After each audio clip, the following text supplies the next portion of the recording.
Assalamualaikum warahmatullahi wabarakatuh. Waalaikumsalam warahmatullahi wabarakatuh. Selamat pagi. Pagi, luar biasa. Ini ada apa saya kok nggak semangat gitu? Apakah ada beban hidup? Iya. Ada masalah hidup? Oke. Apa kabar para pembaca? Saya suka membaca. Oke, nah hari ini kita akan baca buku apa ini yang dibawa oleh Pak Rizky ya? Tiup. Nah, coba dari gambar yang dibaca Pak Rizky, ya seperti ini ya. Kira-kira ya yang kalian juga sudah baca di semalam, apa ya perbedaan dari tokoh ini dengan tokoh-tokoh lain yang pernah kalian baca, atau keistimewaan yang dimiliki oleh tokoh ini? Ya, silakan Mas Uki. Tidak bisa melihat, tunanetra. Kalian bisa lihat dari mana kalau dari gambar ini? Matanya. Matanya kenapa? Ya, sekarang Warna putih, Pak. berwarna putih.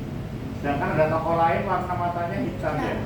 Ya. Dia putih ya warnanya ya. Oke. Tiup karyanya Ana Valetasen PH dan Alas Putri. Wah, kenapa ya di lembar pertama ini ada gambar ini ya? Gambar apa aja ini anak-anak? Seruling. Ya, seruling. Seruling. Apa ya hubungannya sama bacanya yang sudah kalian baca? Coba ya, anak-anak yang sudah yang membaca ya. Pertama mungkin seruling. Apa hubungannya ini seruling dengan ceritanya nanti? Seruling karena nanti ditiup serulingnya. Terus hubungannya sama ayam, tikus, sama ini titik, ini apa? Yang lain dong, ayo hubungannya? Iya. Yang tongkat ini digunakan untuk dalam perjalanan. Terus, ya, oke. Kucing, ayam, tikusnya kaget, gitu. Kagetnya kenapa ya? Kagetnya kenapa? Karena bermain sendirinya agak-agak. Bermain serunya orang-orang. Ya, oh pinter tadi dibacain semalam ya. Oke. Coba kita lihat. Tiup. Nah, dari gambar ini kita bisa mengetahui kalau kalian benar ya bahwasanya tokoh utama ini adalah tokoh yang berkebutuhan khusus. Dia tidak bisa melihat. Kalian coba lihat. Dia jalan di mana ini? Tengah jalan. Tengah jalan. Di jalan. Di trotoar ya. Kalian pernah nggak lihat trotoar seperti ini model? Kalian tahu nggak kenapa si tokoh utamanya kok jalannya di yang kuning-kuning? Karena untuk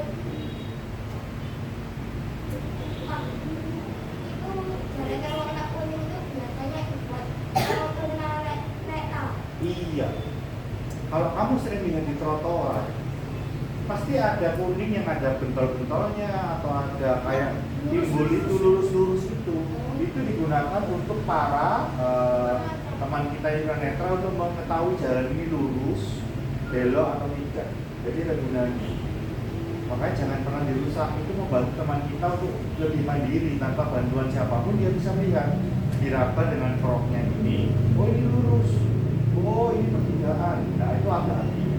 Nanti kita lihat ya artinya apa aja sih itu di jalan itu. Oke. Tokoh utamanya di sini siapa ya? Nubi ya. Oke. Nubinya ini kenapa sih anak-anak dalam cerita ini Nubinya? Ya. Pengen beri seruling. Kenapa Nubinya pengen beri seruling? Ya. Ingin mengetahui musik. Bagaimana caranya Nubi ini bisa membeli serulingnya? Membuka celengannya. Celengannya banyak guys. Banyak. Anak-anak, adakah tokoh lain di dalam cerita ini? Adakah? Ya, siapa? Pak Kumis. Siapa Pak Kumis itu Pak? Belum baca ya? Ya nanti. Penyupir truk malam. Terus apa hubungannya Pak Supir sama Pak Supir? Pak Kumis sama Nubi? Di mana? Kok ceritanya kok tiba-tiba ada Pak Kumis? Ya. Pak Kumis terganggu. Kenapa kok Pak Kumis terganggu? Suara seruling. Serulingnya siapa? Suara serulingnya Nubi. Emangnya kenapa kok terganggu dengan suara serulingnya Nubi? Yuk. Karena Nubinya nggak bisa bermain seruling. Karena mainannya di siang hari. Karena bermain sembarangan. Oke. Siapa yang sudah baca ini? Oke, bagus. Good job. Coba kita lihat sekali lagi. Nah, kalau dari halaman pertama ini apa yang dilakukan Nubi ini ya? Ngapain ya Nubi ini? Angkat tangan dong, biar harus satu dua. Apa yang dilakukan Nubi ya di sini ya? Yang ini mengambil celengan, kemudian celengannya diapakan ini? Ya, Afifah? Dipecahkan. Itu apa sih ini? Ya, ada membeli seruling. Kira-kira cukup kah uangnya Nubi untuk beli seruling? Ya, oke. Nah, lembar kedua ini dia Nubinya mau kemana ini Nubinya? Ya, yang perempuan mana ya? Ya, Safira. Menukar uang tabungannya, ditukar ke siapa? Pak Kumis, ditukar apa? Ada yang bisa lebih jelaskan lebih jelas ya kayak ini? Oh, di celengannya banyak uang receh. Terus Pak Nubinya tukar ke uang kertas sama Pak Kumis. Oke, pada pertama Pak Kumis masih biasa aja ya. Belum tadi katamu terganggu ya. Masih senang lihat ekspresinya Pak Kumis juga biasa aja. Terus kita lihat. Biasa kan. Nah, Nubinya sudah mulai apa ini? Sudah beli. Sudah mau beli seruling, terus meniup seruling, menutup lubang serulingnya sembarangan. Oke, sudah mulai asik ya ini. Apa yang terjadi sama kok tiba-tiba ada ayam di sini ayamnya ini? Kenapa ayamnya ini? Ayamnya, ya kaget. Jadi ini ayamnya ini menggambarkan kalau lihat ekspresi ayamnya. Ya apa ekspresi ayamnya? Matanya gitu ya. Ada suara apa ini gitu mungkin ya. Nah, itu. Coba kita lihat. Nah, apa terjadi perubahan emosi dari Pak Kumis? Iya. Dari apa ke apa? Ya, yang belum ada. Pertama tadi Pak Kumis B aja. biasa aja. Terus sekarang Dan marah. Karena ini pernah kita pelajari ya perubahan emosi seorang tokoh ya. Iya. Awalnya Pak Kumisnya itu biaya kata kalian. Mau si Nubinya tukar uang, ya wis biaya. Tapi di sini ekspresinya Pak Kumisnya sudah mulai apa ini? marah. Emosi, kesel. Ya. Dan apa yang memicu Pak Nubi ini kesel ya? Ya. Karena suara seruling. Nah, suara seruling. Lihat ini, ngapain Pak Nubi ini? Untuk Mengetuk jendela. Ngapain dia mau mengetuk jendela? Ya, merasa terganggu. Karena di sini ngapain Nubi di sini? Bermain seruling. Coba kita di sini. Loh, ternyata nggak hanya Pak Kumis ya. Ini siapa ini? Ibunya. Kenapa ibunya di sini kok tiba-tiba muncul di dalam ini ya? Karena Ternyata bunyi serulingnya Nubi ini membangunkan adiknya sedang tidur. Padahal dia punya adik apa ini? Adik bayi. Terus ibunya apa? Marah-marah. Nubi mencari akal. Akal apa yang dilakukan Nubi ya kan? Ya, akal apa ya yang dilakukan Nubi? Ya, Pak. Menutup jendela. Menutup pintu dan jendela. Menutup semua lubang ruangan atau ventilasi. Apakah itu berhasil, anak? Tidak. Kenapa kok tidak berhasil dari ini? Ya. Ada lubang udara. Ternyata di sini apa yang terjadi ini? ngamuk. Siapa? Pak Pak Kumis. Kumis yang ngamuk, padahal tadi jendela, pintu semua udah ditutup ya. Ya. Nah, ternyata masih kedengaran. Akhirnya Pak Kumisnya duk. Marah ya. Ekspresinya tambah apa sekarang? Marah. Ya, tadi kesel, sekarang sudah kayak mau marah, kayak udah mau nelan orang gini ya. Wajarnya gitu ya.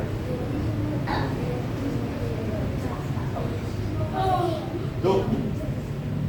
Apa yang dilakukan ini anak? Meniup seruling. Kenapa kok anehnya Pak Kumis tidak datang? Kenapa kok waktu dia niup tapi kok Pak Kumis tidak datang? Ya, ini. Pak Kumis keluar kota? Ya, betul. Loh, Pak datang. Ternyata Pak Kumisnya di luar kota. Tapi apa yang terjadi? Ternyata nggak hanya Pak Kumis toh, nggak hanya ibunya, tapi ini ada apa? Ayam, tikus, kaget juga. Terus di mana akhir dari cerita ini? Ada yang tahu nggak? Wah, ya. Apa ya? Gimana ceritanya ya? Ini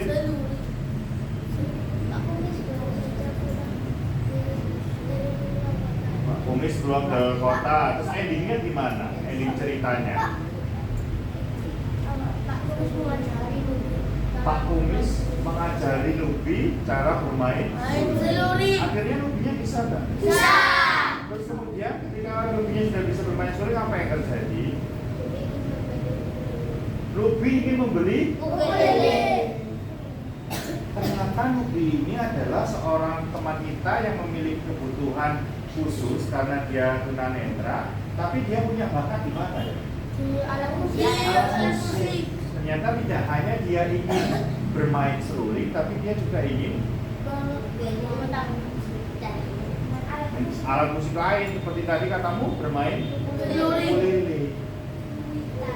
Karena ada anak-anak, pasti kalian yakin ya, setiap Allah menciptakan manusia, menciptakan makhluknya, itu pasti ada keistimewaan. Ya, seperti teman kita yang ada dalam cerita ini, siapa?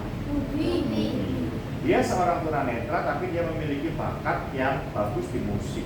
Walaupun awalnya tidak bisa. Walaupun awalnya banyak orang yang merasa terganggu. Siapa saja orang yang merasa terganggu tadi ya? Ya Chelsea, Pak Kumis.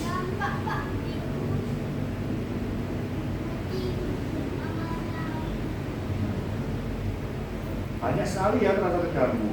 Tapi apa yang dilakukan Lubi anak-anak? Walaupun dia dimarahin, walaupun banyak terganggu, apa yang dilakukan Lubi? Tidak mudah menyerah atau pantang Menyerah. Jadi terus berusaha. Apakah menurut kalian Lubi ini mandiri? Kenapa kalian bisa bilang Lubi itu mandiri? Oh, ternyata dia memperoleh serulingnya dari menabung sendiri. Ya. Apa? Oh, dia bisa jalan sendiri tanpa bantuan orang lain. Apa menurutmu Lubi ini anak yang perlu dikasihani? Tidak. Kenapa ya? Kenapa ya? Karena dia bisa mandiri. Karena semua orang sama dengan kita. Karena semua orang pasti punya kebutuhan, tapi berbeda-beda. Adakah Allah pernah menciptakan manusia itu gagal? Tidak ada Allah menciptakan satu orang pun di bumi ini dalam keadaan gagal. Makanya kita tidak boleh semena-mena terhadap orang lain. Tidak ada ciptaan Allah yang gagal. Wah, Ricky goblik. Kalau kamu ngomong seperti itu, berarti kamu menghina ciptaannya Allah. Wah, Ricky bencong. Siapa yang sering kayak gitu misalnya? Berarti kamu menghina ciptaannya Allah. Oh, Ricky gendut. Kayak Pak Rizky. Siapa yang pernah bilang gitu? Berarti kalian menghina ciptaan Allah. Seperti dalam cerita ini, kenapa sih Kak Ana sama Kak Laras ini kok membuat buku ini, kira-kira maksudnya apa ya? Maksudnya penulisnya ini buat apa ya? Supaya membaca apa ya? Oh, menyuruh kalian untuk menabung, untuk membeli barang kalian sendiri. Jadilah orang yang mandiri. Oh, menyuruh kita untuk menjadi orang yang mandiri. Ada lagi, kenapa ya Kak Ana sama Kak Laras ini buat buku yang berjudul Tiup-Tiup ini? Untuk apa kira-kira? Tidak mudah menyerah dan berkorban. Oh, tidak mudah menyerah. Jadilah orang yang mandiri dan tidak melupakan agama. Apa saya dibuka, saya nggak tertarik. Jadilah orang yang mandiri dan tidak menyerah. Jadilah orang mandiri dan tidak mudah menyerah. Kalau yang perempuan ada lagi, kenapa maksudnya Kak Ana sama Kak Laras bikin buku Tiup-Tiup ini? Kalau Kak Rizky, ketika Pak Rizky baca ini, Agar kita tidak membuli anak. agar kita tidak membuli anak-anak yang memiliki perbedaan dengan kita.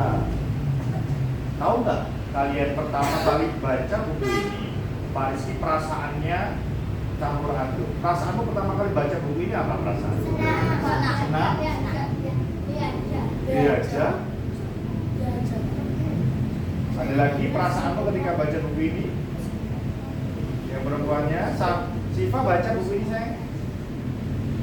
Chelsea baca? Perasaanmu gimana ketika baca?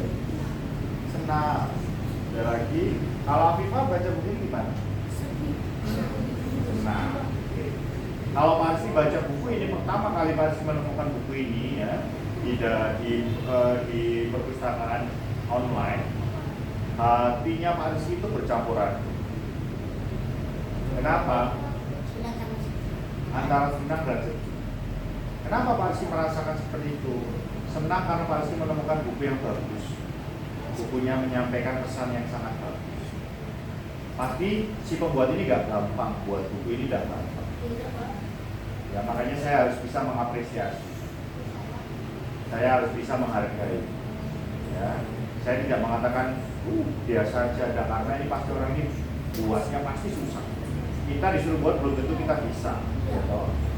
Sedihnya itu saya merasa ketika baca buku ini, saya itu ngomong ke diri banyak Pak Rizky.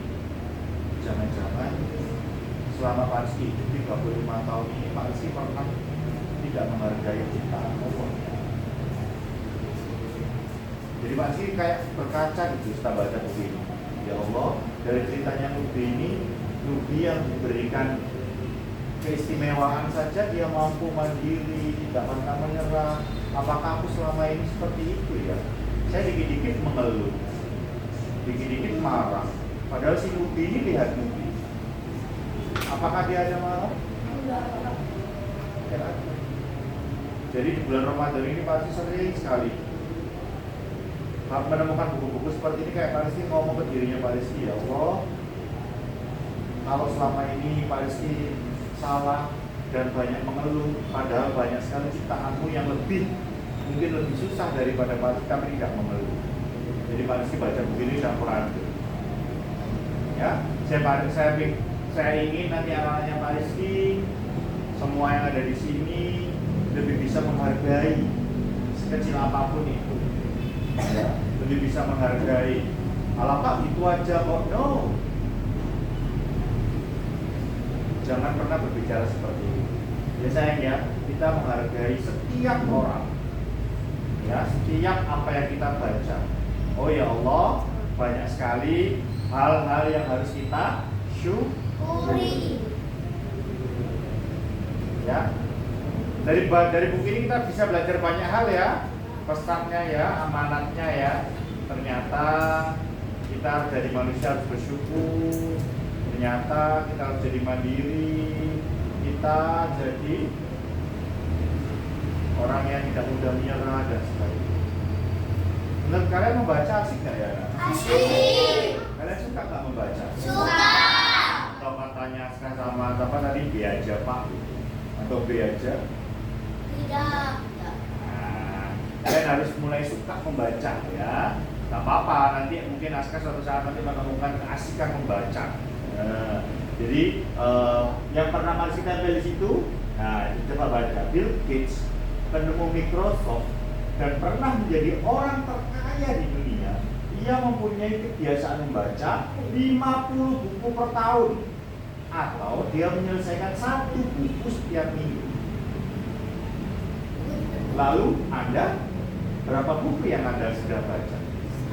Berarti kalau kalian ingin sukses, kalian harus suka Baca. Oke anak-anak? Oke. Karena dengan membaca kalian pasti bisa menemukan hal-hal baru. Kalau sementara sekarang 1 buku 1 hari, tapi modelnya lebih banyak gambarnya ya. Nanti suatu saat pasti kasih yang banyak tulisannya. Oke? Siap membaca nanti? Siap. Oke. Siapa yang suka membaca di sini? Oke. Ya, alhamdulillah anak-anaknya Pak Rizky suka membaca dan kalian pasti menemukan sesuatu dari apa yang kalian Baca. Oke? Oke. Nanti mau dikirim lagi buku? Mau. Oke, nanti setelah Pak Rizky taraweh, nanti Pak Rizky kirim lagi buku, kalian baca lagi, kemudian kalian cari kenapa ya kok penulisnya ini membuat buku ini. Pasti ada alasannya, pasti ada maksudnya kenapa kok bikin Nubi yang mohon maaf gak mempunyai mata. Kemarin tuh bikin siapa Sabit yang autisme, terus bikin apa lagi? Kali Pak. Ali, Kali yang apa kemarin kali? Down syndrome. Down syndrome. Pasti ada maksud, ya kan? Nah, nanti pasti kirimnya lagi, kalian cari ya. Maksudnya apa sih kok penulis ini bikin cerita ini susah loh ya, gambarnya apalagi ya, susah sekali. Kenapa kok dia bikinnya seperti itu? Oke? Oh kemarin bukan Kali nama anaknya itu. Iya, Pak. Bukan, ya Kali itu ternyata kemarin apa? Sungai. Oke anak-anak, oke, beri tepuk semangat.